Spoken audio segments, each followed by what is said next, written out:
여러분들 이 추운 날씨에 또 오셔서 또 생명의 말씀을 들을 수 있도록 하나님 은혜 주신 것도 감사하고, 또 여러분들 가운데 말씀을 통하여 큰 은혜가 있기를 간절히 소망합니다. 여러분 오래 살기를 원하시죠? 저도 오래 살았으면 좋겠습니다. 근데 우리가 알다시피 이런 몸으로는 100년을 살기가 쉽지가 않습니다. 근데 하나님이 우리 인간을 만들 때 원래 이렇게 짧게 살도록 만들지 않았습니다.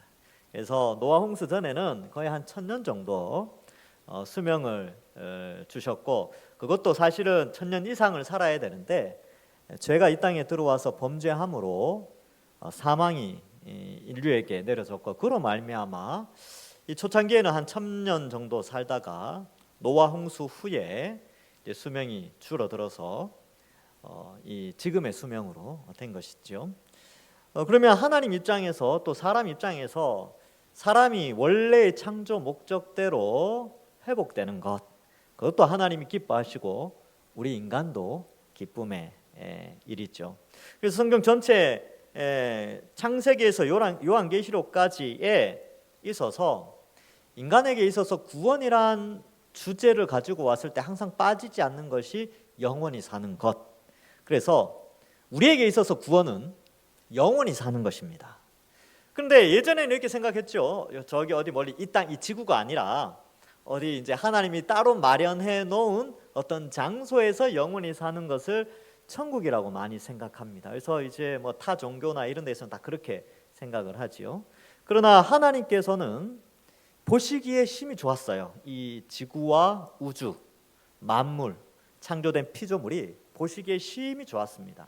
그리고 심히 좋은 이 피조물 안에서 우리가 하나님과 교제하며 영생의 복을 누리는 것이 원래 창조의 목적입니다. 그러면 구원이라는 것은 뭐냐면 죄로 말미암아 피조 세계와 인간의 죽음이 들어오고 한 이 모든 것들을 원래대로 돌이켜서 다 인간은 영원한 생명을 누리고 이 만물은 창조의 원래 아름다운 보시기에 심히 좋은 상황으로 바뀌어지는 것이 바로 구원, 그리고 구원의 완성, 하나님 나라의 완성이 되는 것이죠. 그래서 이 일을 위하여서 하나님이 인류 역사 속의 한 시점에 엄청난 일을 해주신 것입니다. 그게 뭐냐 하면 성자 예수님이 하나님이 이 땅에 오셔서 우리의 죄의 형벌을 대신하여 십자가에 죽고 부활 승천하셔서 우리에게 부활이 무엇인지, 또 죄 문제는 어떻게 해결하는 것인지, 또 우리는 이제 영생을 어떻게 얻게 되는지를 그 방법과 길을 열어주셨고 그것을 가르쳐 주신 것입니다. 그래서 이러한 혜택을 우리가 받고 지금 이제 그 복음의 내용이 우리한테까지 전해졌지요. 그래서 이 요한 1서의 내용은 앞장에서는 도대체 예수님이 누구인가, 그리고 예수님이 오셔서 우리에게 하신 일들이 무엇인가, 그것이 영원한 생명을 누리는 것과 연결되어져 있고, 또 우리가 신앙생활을 하는 그 중심에는 예수님이 있다는 것을 말씀해주고 가르쳐주고 있습니다. 그래서 이 요한 1서의 배경을 보면 거짓 선생과 거짓 이단들이 많이 등장을 했기 때문에 그러한 거짓 이 교사들, 거짓 이단들 사상에서 예수 그리스도가 정말로 누구인가를 먼저 가르쳐주고, 또 그 예수 그리스도를 중심으로 해서 어떻게 교회가 신앙생활을 유지하며 우리의 구원이 확보되어지고 지켜지고 보호되어질 것인가에 대해서 다루고 있습니다. 그래서 요한 1서에도 이 진리의 체계에 대해서 굉장히 강조를 하게 되고, 이 교회가 어떠한 공동체인가를 잘 가르쳐주고 있습니다. 그리고 그 중심에는 바로 예수 그리스도가 있는 것이죠. 그러면 이 모든 것들이 조화롭게 이루어지기 위해서 이 사랑이라는 단어가 어떠한 역할을 하느냐, 하나님과 인간 사이, 인간과 인간 사이에 이 모든 것들 가운데 기쁨과 사귐과 즐거움과 신앙의 어떤 그 중심에 있는 예수 그리스도를 통하여서 나타난 어떠한 표현들, 이런 모든 구원을 이루어가는 그 중심에 있는 단어 가운데 하나가 바로 사랑이라는 것이지요.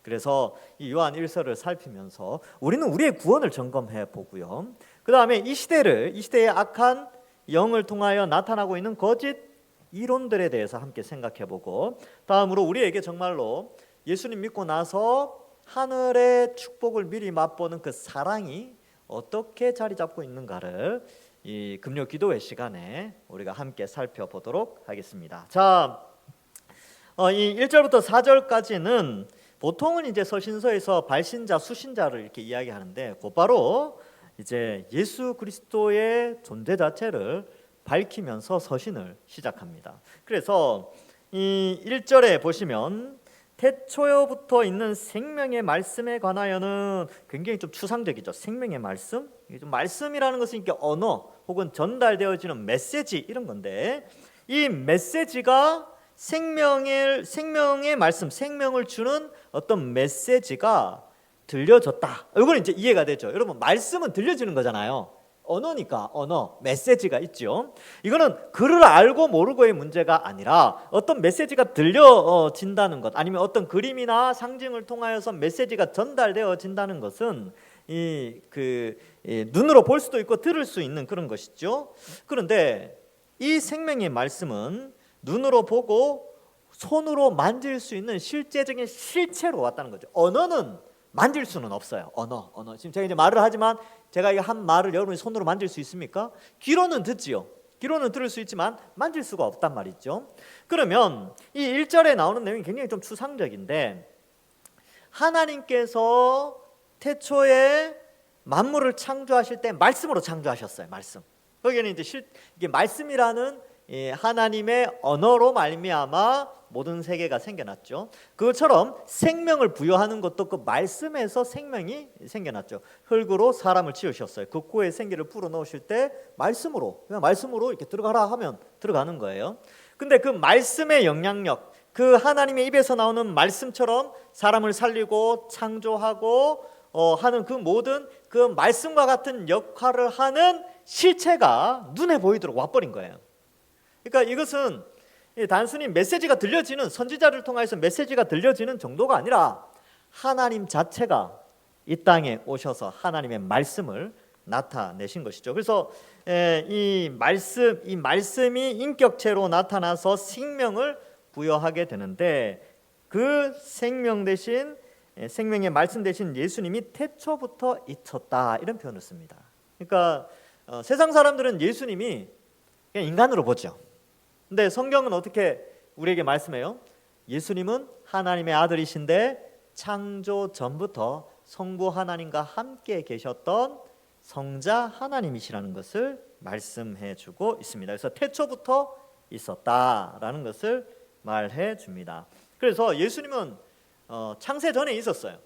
창세 전에 성부, 성자, 성령 하나님이 있었던 것이죠.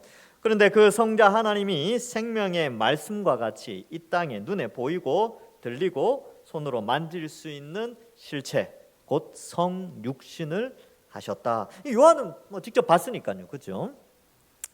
그래서 이 성육신의 의미는 생명을 주는 하나님의 말씀이 실제적으로 만질 수 있도록 오셨다는 것이죠. 그래서 여기서 여러분들 한번 생각해봐야 될 것이, 이 많은 신학자들이 그렇게 말합니다. 첫 번째 성육신과 두 번째 성육신, 세컨드 인카네이션, 영어로는 인카네이션이라고 하는데, 첫 번째 성육신은 예수님을 당연히 이야기하죠. 근데 두 번째 성육신이라는 좀 표현을 쓰면서까지 표현하는 게 뭐냐 하면, 여러분, 하나님의 메시지, 생명을 주는 메시지를 들을 수 있고 눈으로 볼 수 있고 만질 수 있는 그 무엇은 오늘날에는 뭐가 있겠습니까? 오늘날에 이거, 그렇죠? 그러니까 하나님의 사람을 살리는 메시지가 여기에 있는 것이죠. 눈으로 보죠.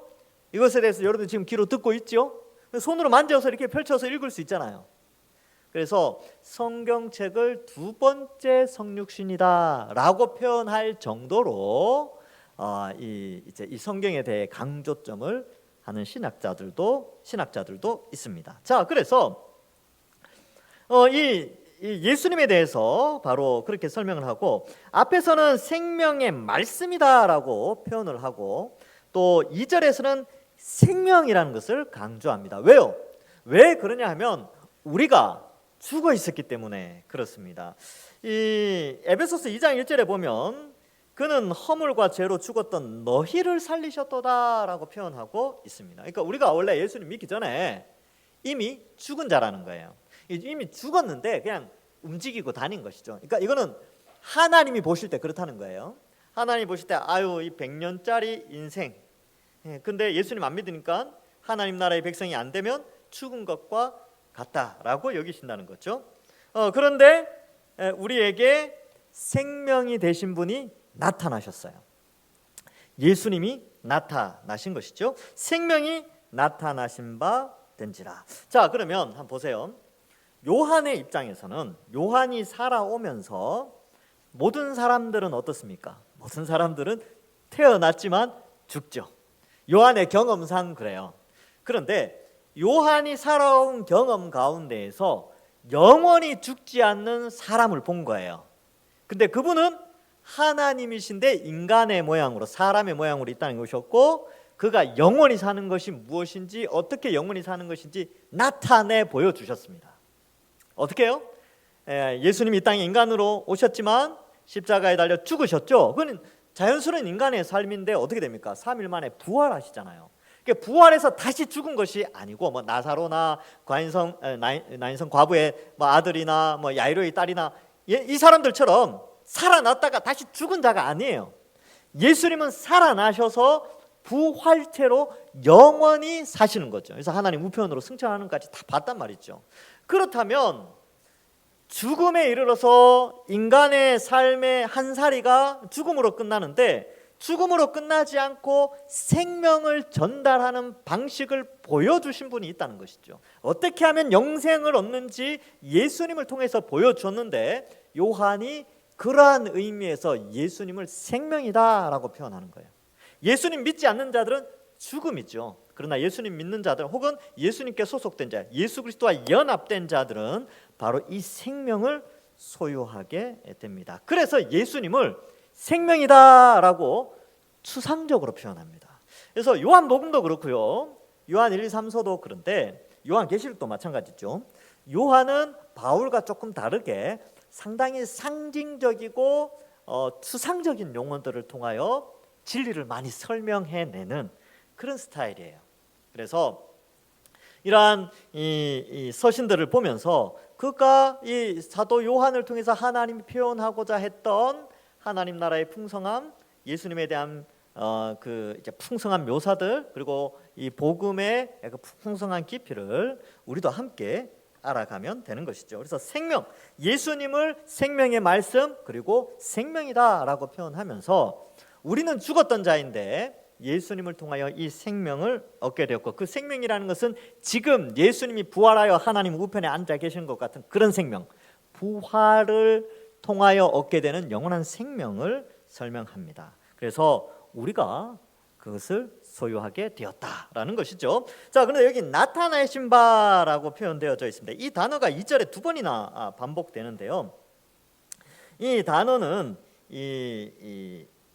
그 파네로라는 이제 헬라어를 쓰는데 모르셔도 됩니다. 근데 이 나타내었다라는 단어가 목적이 있다는 거예요.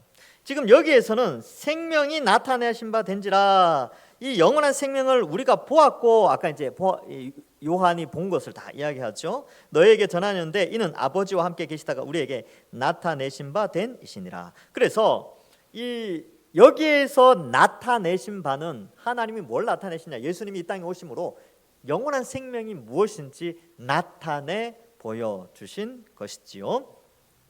또한 이 나타내신 바 되었다라고 했을 때 이 요한 1서에는 이 용어가 굉장히 자주 나옵니다. 나타내었다라는 용어가 굉장히 자주 나오는데, 요한 1서 3장 5절에 보면 그가 우리 죄를 없애려고 나타나신 것을 너희가 아나니 그에게는 죄가 없느니라. 여기에서 예수님이 이 땅에 나타나신 목적, 앞에서는 우리가 읽은 1장 2절에서 예수님이 오신 것은 생명이 무엇인지, 어떻게 생명을 얻는 것인지 보여주시고 나타내셨다는 것이죠. 그 생명, 영생이 어떤 것인가를 나타내기 위해서, 이렇게 알려주기 위해서 나타나셨어요. 그런데 3장 5절에서는 죄를 없애려고 나타내셨대요. 이 땅에 예수님이 죄를 없애려고. 3장 8절에 보면 죄를 짓는 자는 마귀에게 속하나니 마귀는 처음부터 범죄함이라. 하나님의 아들이 나타나신 것은 무엇을 하기 위해서요? 마귀의 일을 멸하려 하심이라. 네. 예수님이 이 땅에 나타나신 것, 성육신하신 것은 마귀의 일을 멸하려 하심입니다. 그래서 죄 아래에 있는 죄의 지배를 받아서 죄의 종으로 살아가는 사람들에서 그 죄의 지배에서 벗어나게끔 하여 마귀의 일을 끝내게 하시는 분이 바로 예수님이죠. 바로 십자가 형벌 대속의 은혜로 이 역사가 일어나게 됩니다. 요한일서 4장 9절에는 하나님의 사랑이 우리에게 이렇게 나타난 바 되었으니, 그래서 이 요한일서 4장 9절에는 뭐가 나타나느냐? 하나님의 사랑이 나타났어요. 자, 그러면 1장 2절에서는 생명이 나타났죠. 예수님을 통하여. 3장에서는 죄를 없애기 위해서 예수님이 나타났고 마귀의 일을 없애려고 예수님이 나타나셨어요. 이 땅에 오신 것이지요. 요한일서 4장 9절에서는요, 바로 하나님의 사랑을 드러내기 위해서 예수님이 나타났고요. 요한일서 4장 9절 뒷부분에 보면 그로 말미암아 우리를 살리려 하심이라 라고 하면서 그의 나타나심은 바로 하나님의 사랑으로 우리를 살리기 위해서 예수님이 이 땅에 오셨다라는 것을 이제 풍성히 알려주는 거예요. 그래서 우리는 그냥 예수님이 이 땅에 오셨습니다 그러면 우리 죄를 용서하기 위해서 오셨죠, 이렇게 이제 알고 있는데, 성경은 좀 더 풍성하게 그 오신 목적은 바로 영생을 주려고, 그리고 죄 없애고 마귀의 일을 멸하고 하나님 사랑을 드러내고 우리를 살리고자 하는 이 영생과 다시 연결됐죠. 그러한 목적으로 나타나셨다라는 것을 말해주고 있습니다. 자, 그래서 3절에 보면 우리가 보고 들은 바를 너희에게도 전함은, 사도 요한은 예수님을 만났죠. 예수님 12제자 가운데 또 요한복음에 보면 사도 요한은 자기를 예수님의 사랑받는 자라고 표현하고 있습니다. 그래서 보고 들은 바를 너희에게도 전함은 너희로 우리와 사귐이 있게 하려 함이라. 자, 그래서 이 너희라는 이 하나의 공동체, 이 서신을 받아보는 공동체, 교회 공동체죠. 근데 이 교회 공동체와 사도 요한, 그러니까 사도 요한과 교회 공동체, 그리고 예수님을 믿는 모든 사람들이 바로 예수 그리스도로 말미암아, 그 소식을 들음으로 말미암아 서로에게 사귐이 있게 됩니다. 서로 교제를 한다는 것이죠. 그리고 그 사귐은 아버지와 그의 아들 예수 그리스도와 더불어 누리는 것이다 라고 표현하고 있습니다. 그래서 여러분, 참 이제 우리가 여기서 구원 얻은 것, 여러분 예수님 믿게 된 것에 대한 의미를 한번 생각해 보자는 거예요. 여러분이 왜 예수님 믿었습니까? 라고 했을 때 단순히 그냥 천국 가려고요 라고 이제 아주 미래적으로 생각을 하는데, 예수님 믿고 나서 현재적인 삶에는 어떠한 영향력이 미쳐지는가? 그러니까 미래는 구원받는 것이잖아요. 그러니까 이제 영생을 얻어서 예수님의 재림으로 말미암아 완성될 새 하늘과 새 땅에서 영원히 사는, 그것이 우리의 구원의 완성이란 말이죠. 그러면 그날은 너무 멀잖아요. 아직 몇십 년 남아 있고, 그렇잖아요, 그죠? 또 얼마나 더 오래 걸릴지 몰라요. 주님 언제 오실지 모르니까. 그렇다면 그때까지 이 땅에서 100년의 인생을 살아가는 삶 가운데서는 우리가 예수님 믿고 나서 도대체 뭐가 달라지는가?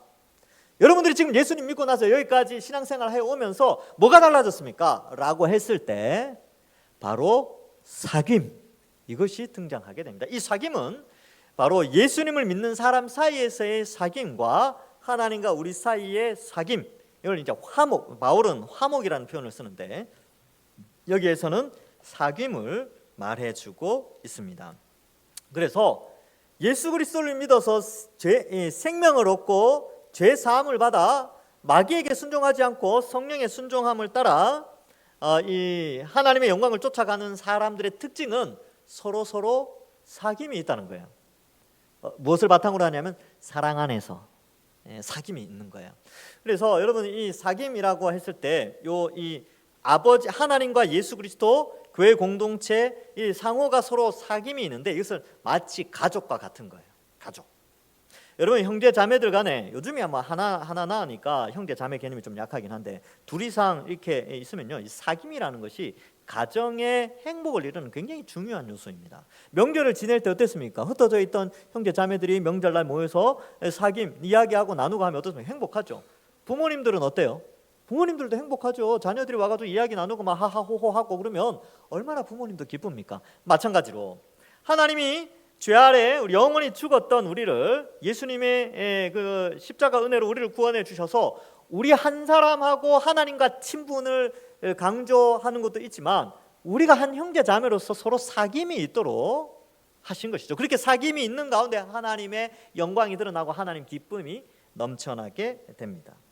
그래서 생명을 얻은 자의 특징, 예수님을 믿고 영생을 이미 누리는 자의 특징은 교회를 통하여 사귐이 있어야 합니다. 그래서 교회는 하나의 가족 공동체요, 또 한 지체로서의 역할을 감당하는 것이죠. 그래서 여러분 교회 모임은 굉장히 중요합니다. 교회 예배, 그리고 예배뿐만 아니라 활동의 중요성, 이런 것들이 굉장히 중요해요. 왜냐하면 우리가 서로 하나님이 우리를 구원해 주셔서 혼자 뚝 떨어지게 내버려 둔 것이 아니라 우리가 함께 모여 사귐이 있도록 교회를 만드셨기 때문에 그렇습니다. 그래서 간혹 그런 사람들이 있어요. 나 집에서 예배 잘 드리면 되지, 혼자 예수 잘 믿으면 되지, 뭐가 문제냐라고 하는데 그게 문제입니다. 그게 문제예요. 왜냐하면 지체 간에 사귐이 없어요. 그리고 여러분들 부모님 입장에서 생각해 보세요. 이제 자녀들이 몇이 있는데 전혀 서로 연락도 안 해. 그리고 서로 몰라. 같이 이제 키웠는데 몰라. 그럼 부모 마음이 얼마나 아프겠습니까? 그리고 그죠, 서로 교제하지 않고 명절이 됐는데 이렇게 형제간에 연락도 없고 그러면 부모 마음이 아프겠죠. 근데 마찬가지로 하나님도 우리가 하나님을 아버지로 고백하면서 하나님의 백성들이 모여서 하나님께 영광 돌리고 함께 서로 사랑을 나누는 이러한 공동체를 원하시는데, 이것이 바로 하나님의 나라, 하나님이 형성하시고자 하는 하나님의 백성들, 하나님의 자녀들의 모습이라는 것을 성경은 곳곳에서 우리에게 가르쳐주고 있습니다. 왜? 그렇게 못하도록 하는 거짓 교훈들과 세상의 타락한 문화와 죄의 속성이 인간 사회에 존재하기 때문에 그래요. 그래서 하나님 사랑과 이웃 사랑은 늘 함께 같이 가는 것이지요. 그러면 하나님과는 어떠한 누림이 있습니까? 바로 하나님과 누리는 것은 바로 말씀을 통하여서 하나님과 사귐이 있는 것이죠. 교회 공동체에 이게 이제 이렇게 아주 조화롭게 연결되어 있는데, 우리가 하나님을 예배하고 하나님과 교제하고 하나님을 아버지로 고백하면서 살아가려면 교회 공동체 안에서 함께 교제할 수밖에 없는 거예요. 자식들이 집에 아버지 사랑합니다, 어머니 사랑합니다 하고 집에 들어오잖아요. 집에 들어오면 누가 있냐면 형제들이 있다. 형제간에 이렇게 여러 명이 있다는 거죠. 그러니까 하나님을 사랑하면 형제간에 사귐이 있을 수밖에 없어요. 근데 그렇게 사귐이 되려면 사랑을 바탕으로 해야 되는데, 그 사랑은 바로 예수 그리스도의 십자가를 통하여서 형성된 사랑, 이러한 것들이 이 가정을 이루고 교회 공동체를 이루게 된다는 것이죠. 그래서 예배가 중요합니다. 하나님과의 사귐에 있어서는 예배가 중요하고 성경 공부도 중요하고요, 성경 읽는 것도 중요하죠. 그렇게 성경 읽고 하나님 알아가다 보면 어때요? 지체 간의 사귐이 중요하다는 것을 깨닫는 것이죠. 교회를 섬기고 예수님께서 우리 교회 공동체를 위하여 이렇게까지 큰 사랑을 베풀어 주셨으니까 나도 사랑해야지. 그리고 그들과 교제하는 그 기쁨을 미리 맛보게 되는 것이지요. 자, 그래서 성도 간의 사랑은 바로 이런 거예요. 이게 이제 사귐이 있어야 되고, 하나님과의 사랑은 말씀을 통하여서 사귀게, 하나님과 교제하게 되는 것입니다. 여러분, 이 하나님은 우리와 친하게 지내기를 원하세요. 그래서 이 사귐이라는 것은 교회 공동체뿐만 아니라 아버지와 그의 아들 예수 그리스도와 더불어 누리는 축복이에요. 그래서 하나님 사랑, 이웃 사랑은 분리되지 않고 항상 함께하게 되어져 있습니다. 그래서 우리 자신을 좀 돌아봐야 하는 것이죠.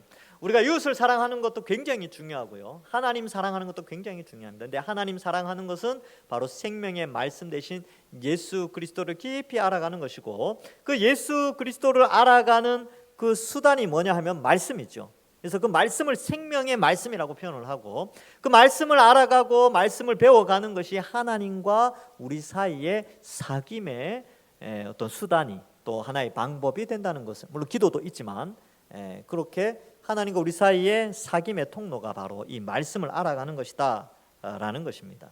그러니까 이것을 왜 초반에 이걸 기록하냐면 뒤에 가면 이 이단들, 거짓 그리스도, 거짓 선지자들이 막 등장하니까 예수 그리스도를 바르게 알아가는 것에 대한 그것이 참된 생명의 시작이요 하나님과의 사귐의 중요한 중심에 있다는 것을 가르쳐 주기 때문에 그렇습니다. 그래서 4절에 우리가 이것을 쓰면 우리의 기쁨이 충만하게 하려 함이라 라고 기록하고요. 자, 그렇다면 우리가 이제 영생을 예수 그리스도를 통해서 얻어서 성도 간의 사귐이 있고 하나님과의 그 교제로 말미암아 누림이 있는데, 우리가 이 하나님을 어떤 분으로 이해해야 되느냐, 예수님을 어떤 분으로 이해해야 되느냐, 그리고 이런 올바른 사귐을 위하여 이 영생을 얻은 자로서 우리가 하나님에 대한 인식을 어떻게 해야 되는가, 그런 것을 통해서 우리의 삶이 규정되어진다는 거예요. 그래서 5절부터 10절까지를 보면 우리가 그에게서 듣고 너희에게 전하는 소식은 이것이니 곧 하나님은 빛이시라. 되게 어렵죠. 하나님 빛이시다 그러면 뭔가 잡힙니까? 머릿속에 하나님 빛이시지? 이해가 돼요. 근데 이게 요한이 상당히 뭐라 그럴까요? 당시에 있는 헬라의 어떤 그런 철학적인 면들을 상당히 수용해서 예수님을 표현하는, 하나님을 표현하는 방식입니다. 그래서 이 빛과 어둠이라는 대조를 통하여 하나님의 속성을 드러내는데, 하나님은 빛이시니라 그에게는 어둠이 조금도 없으시다는 것이니라 이렇게 되어져 있죠. 어둠은 나중에 이제 뒤에 가면 죄와 연결되어져 있고, 이 빛이다라는 표현은 이 밑에 6절에 보면 만일 우리가 하나님과 사귐이 있다 하고 어둠에 행하면 거짓말하고 이렇게 돼 있죠. 그러니까 하나님과 사귀는 것과 하나님의 빛이다라는 것이 서로 연결되어져서 이해되면 됩니다. 여러분, 누군가 사귀려면요 가까이 해야 됩니다.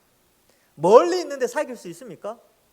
뭐 옛날에 뭐 펜팔 이런 거 하듯이 그런 걸 몰라도, 근데 실제적인 사귐이라는 것은 가까워야 돼요. 가까워야 사귈 수 있습니다.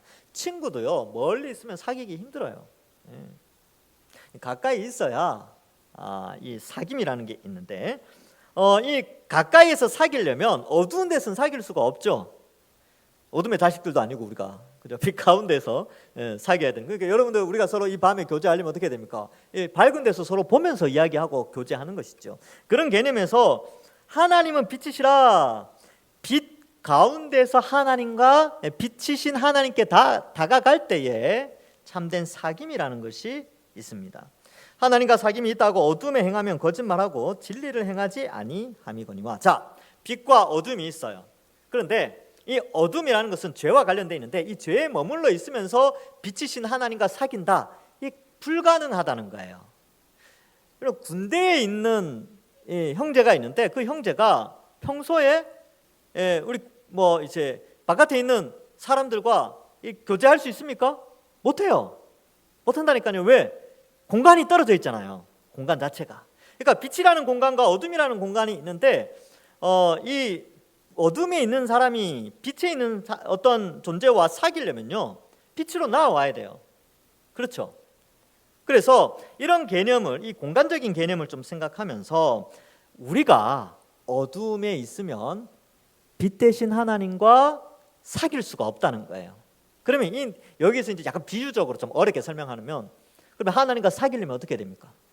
어둠에 있다가 빛이 있는 공간으로 이동을 해야 된다는 것입니다. 그래서 그것을 좀 강조하는 거예요. 자, 그래서 사귐이 있다고 어둠에서 행하면, 어둠에서 행하는 게 뭐냐 하면 뭐 뒤에 이제 악한 것들인데, 그러니까 어둠에 있는데 나 하나님하고 사귀고 있어라고 하는 것은 거짓말쟁이라는 거죠. 그리고 진리를 행하지 않는다라는 것입니다. 그래서 여전히 어둠에서 살면서 나는 하나님과 사귀고 있어, 이것은 불가능한 이야기고 그건 거짓말하는 이야기다라는 것이죠. 그래서 7절에 그가 빛 가운데 계신 것 같이 우리도 빛 가운데 행하면, 이 행한다라는 게 이제 이 걷는다라는 뜻인데요. 이 빛 안에서 이 걸어가야 하는 것이죠. 빛 가운데 행하면 우리가 서로 사귐이 있고, 이 사귐은 바로 하나님과 우리 사이의 사귐이죠. 그 아들 예수의 피가 우리를 모든 죄에서 깨끗하게 하실 것이요. 자, 그러면 여기서 이제 문장이 어렵게 돼 있어요. 여러분 그냥 통독할 때는 읽고 지나가면 돼요. 이거 어렵네 하고 완벽하게 이해하고 넘어가도 되는데, 문장을 자세히 보면 굉장히 좀 어렵게 돼 있어요. 하나님은 빛이세요. 근데 어둠이라는 게 있는데 어둠에 있으면 빛이신 하나님과 사귈 수가 없대요. 그렇죠? 그래서 어떻게 되느냐? 우리가 어둠에 있다면 빛 가운데에서 움직여야, 다녀야 빛이신 하나님과 사귈 수 있다는 거예요.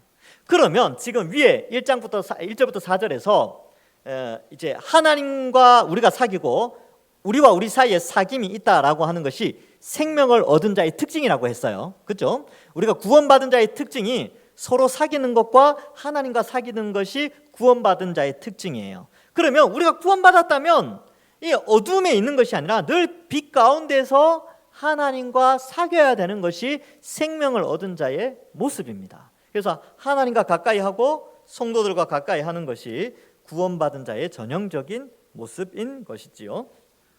자, 그래서 그렇게 빛 가운데로 나올 수 있도록 하신 분이 누구냐? 7절 끝에 보면 그 아들 예수의 피가 우리를 모든 죄에서 깨끗하게 하실 것이요. 이 부분이 이제 중요한데,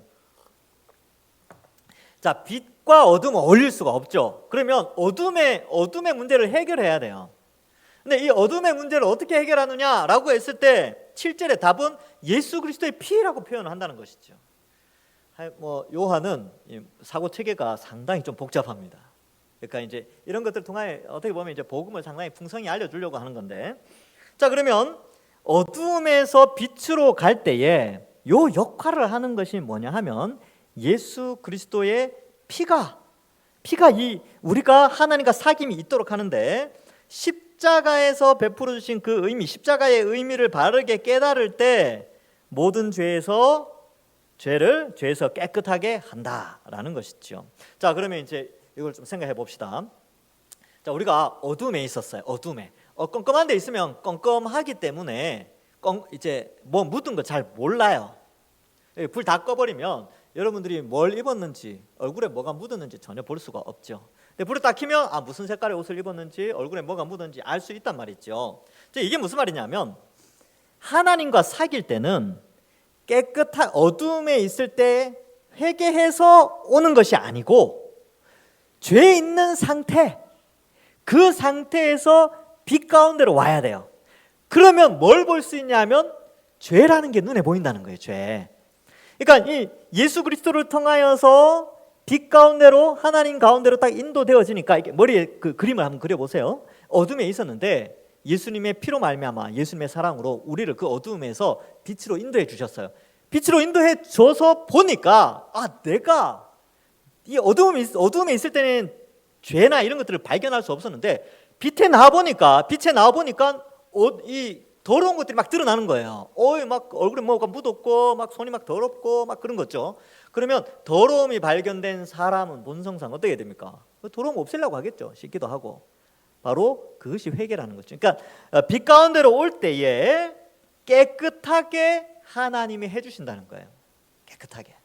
우리가 회개할 때 하나님이 깨끗하게 해주신다. 근데 그 방식은 예수 그리스도의 피, 십자가를 통하여서 죄의 용서함이 일어난다는 것을 이렇게 어렵게 설명하고 있습니다. 그러니까 이제 그림 언어를 잘 생각해야 돼. 그림 언어. 그러니까 상상력을 하죠. 근데 이러한 것들을 생각하면요, 참 감사해요.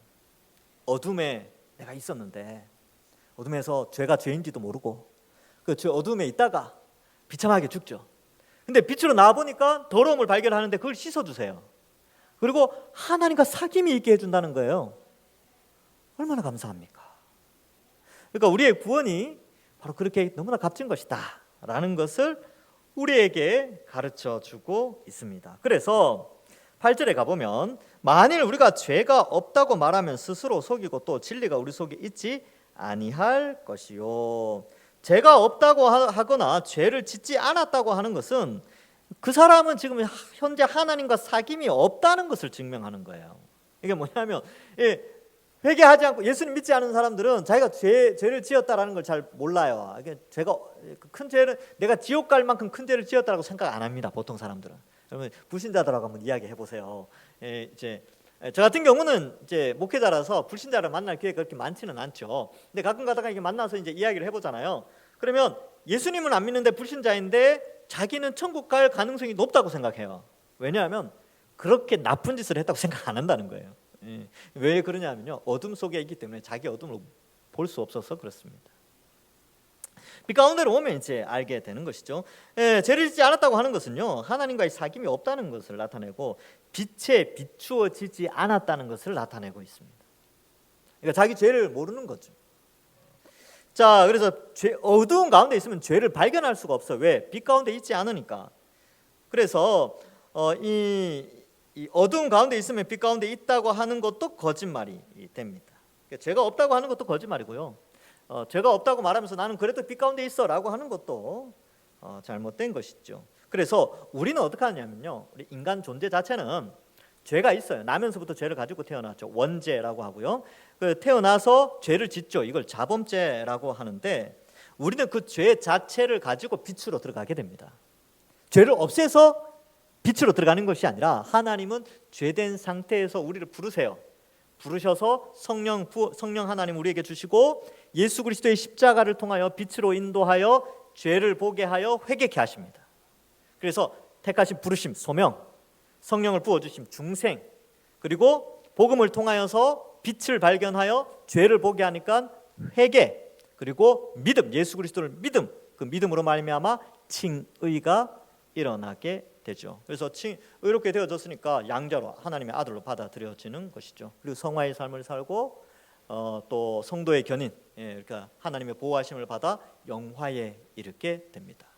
소중회신 징수 성성령, 이제 제가 말씀 많이 드렸는데 그런 과정에 의해서 우리의 구원이 일어나는 것이죠.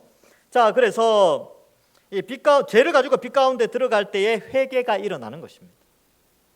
이런 부분이 굉장히 중요하죠.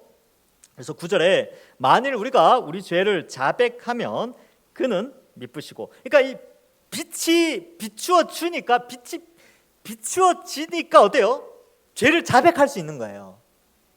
그래서 이 예수 그리스도의 십자가로 말미암아 이 빛이 비추어져서 내 죄를 발견하게 되고 회개하여 자백하게 된다. 죄를 자백하게 되는 것이죠. 그래서 여러분, 우리가 삶을 살면서 단 한 번도 회개하지 않았다면 어둠에 있는 사람입니다. 그리고 삶을 살면서 계속해서 회개하는 역사가 없다면 현재 심각한 어둠에 발을 담그고 있는 것입니다. 그래서 여러분, 처음 예수님 믿을 때는 목욕한다 생각하시면 돼요. 그러나 목욕하고 나서는 계속 발을 잘 씻어야 됩니다. 손도 잘 씻어야 돼요. 그래서 우리의 삶은 늘 회개하는 삶이에요. 예수님 처음 믿을 때 정말 눈물 콧물 빼면서 하나님 앞에 죄인임을 고백하고, 그러나 우리가 의인으로서 이 땅을 살아가지만 혹 죄의 유혹으로 말미암아 또 우리의 죄된 본성, 이 육체의 연약함으로 말미암아 때로 범죄할 때는 하나님 앞에 진심으로 회개하는 것이죠. 그것이 바로 우리 신자 빛 가운데 거하는 자들의 모습입니다. 빛 가운데 있으니까 회개하는 거예요. 왜? 죄를 깨달으니까. 어떻게 해요? 말씀을 통하여, 생명의 말씀을 통하여 죄를 깨달으니까 회개를 하게 되고요. 이 생명의 말씀인 성경 66권은 그리스도를 나타내고 있지요. 자, 그러한 의미에서 우리가 예수님 믿고 영생을 얻은 자로서의 이 땅을 살아가는 우리의 삶의 방향성을 설명해 주고 있습니다. 그는 미쁘시고 변함없으시고 의로우사. 이게 무슨 말이냐면 자백하면 용서해 주신다라는 것이 변함이 없다는 거예요. 어떨 때는 용서해 주고 어떨 때는 용서 안 해주고, 그게 아니고 하나님은 미쁘시다, 늘 변함없으신데 뭐에 변함없으시냐면 회개하는 자는 용서하신다는 거죠. 하나님은 은혜로우시고 자비로우시고, 니느웨도 회개할 때 용서해 주셨잖아요. 그 니느웨가 무슨 자격이 있습니까? 자격 없어요. 그런데 회개할 때, 말씀의 빛이 비추어졌을 때 회개하고 회개했을 때 하나님이 그것을 기뻐 받으시죠. 의로우사 우리 죄를 사하시며 우리를 모든 불의에서 깨끗하게 하실 것이요. 그래서 빛으로 인하여서 죄를 보게 되고 회개하여 깨끗하게 되어집니다. 여러분, 이게 신자가, 예수 믿는 사람이 살아가는 삶의 선순환, 이 고리가 계속 연결되는 거예요. 그러니까 말씀을 통하여, 성령이 말씀을 통하여 끊임없이 빛 가운데로 우리를 인도하여 우리의 죄를 보게 하고 회개하여 거룩하게 살아가도록 해 주시는데, 그것이 바로 영생을 얻은 자, 빛 가운데 거하는 자, 즉 생명의 말씀으로 살아가는 자임을 나타내고 있다라는 것이죠. 그래서 10절에 만약 우리가 범죄하지 아니하였다 하면 하나님을 거짓말하는 이로 만든다. 왜 그러냐면요, 시편 14편 1절과 로마서 3장 10절 의인은 없나니 하나도 없다라고 하신, 그것은 하나님의 메시지거든요. 하나님이 인류에게 알려주신 메시지. 인류 가운데서 의인은 한 사람도 없다, 다 죄 아래 있다라고 하나님이 말했는데, 아니요 하나님 우리는 범죄 안 했습니다 라고 말하는, 이제 불신자들 가운데서 우리 범죄한 적 없어요 라고 말한다는 것은 하나님을 거짓말하는 이로 만드는 것이다 라는 것이죠. 근데 그렇지 않죠. 하나님은 신실하신데, 미쁘신데, 그래서 그의 말씀이 우리 속에 있지 아니하다 이런 표현을 씁니다. 그래서 세상 사람들은요 죄가 없다라고 생각해요. 회개하지 않습니다. 반성 정도 하죠. 회개는 뭡니까? 하나님 앞에서 죄인임을 고백하고 회개, 즉 용서를 해주시는 대상은 하나님이시지 사람이 아니에요. 참된 회개는 하나님으로부터 용서함을 받아야 합니다. 그래서 여러분, 사람 사이에서 어떤 죄가 있잖아요. 내가 누구를 때렸다. 그럼 그 사람한테도 미안하다고 해야 되지만 먼저 하나님께도 죄송하다고, 잘못했다고 말해야 됩니다. 그것이 참 회개예요. 말씀을 맺습니다. 여러분, 오늘 말씀은요, 우리가 원래 죽었던 자예요.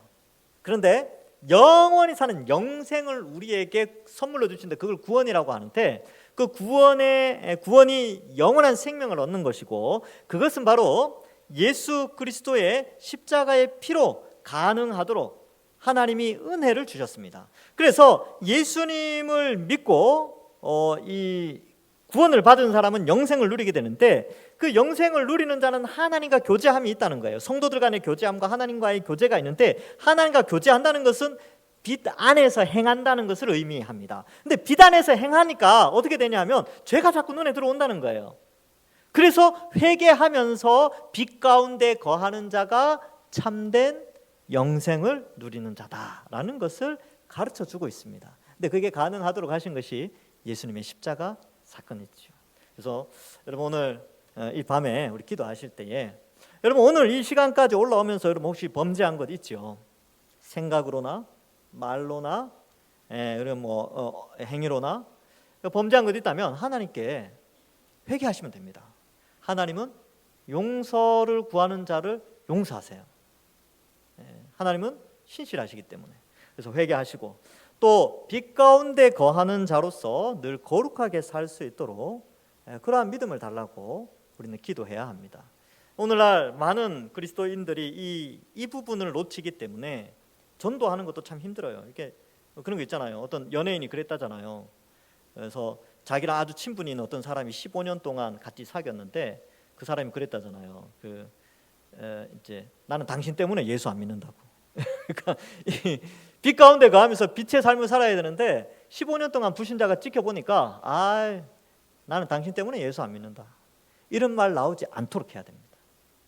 그래서 우리는 늘 회개하고 거룩하게 사는 그런 거룩의 삶을 나타내야 하는 것이죠. 그것이 바로 생명을 누리는 자의 삶이다라는 것을 알고, 더욱더 거룩을 다짐하시고, 또 더욱더 하나님 앞에 이 영생에 대한 소망을 가지고 말씀을 통하여서 하나님과 깊은 사귐으로 이 구원을 얻은 자로서 올바른 삶을 사시는 우리 모든 주의 백성들 되시길 주님의 이름으로 간절히 축원합니다. 기도하겠습니다. 하나님 아버지, 은혜를 감사합니다. 우리가 원래 영생할 수 있도록 하나님이 만드셨는데, 죄로 인하여서 사망이 우리에게 왔고, 그 문제를 해결하기 위하여 예수님이 이 땅에 오셔서 우리의 죄의 형벌을 대속하여 십자가에 달려 죽어주신 은혜 감사합니다. 이제 우리에게 영생과 또 구원이 허락되어졌고, 하나님 사랑과 이웃 사랑을 실천하며 이 땅을 살게 하신 은혜 감사합니다. 이웃을 더 사랑하고 하나님과 말씀을 통하여서 더욱더 깊은 사귐으로 살게 하시고, 또 죄가 있을 때마다 회개하며 거룩을 다짐하며 살아가는 저희들 되게 하여 주옵소서. 감사드리옵고 예수님의 이름으로 기도하옵나이다. 아멘.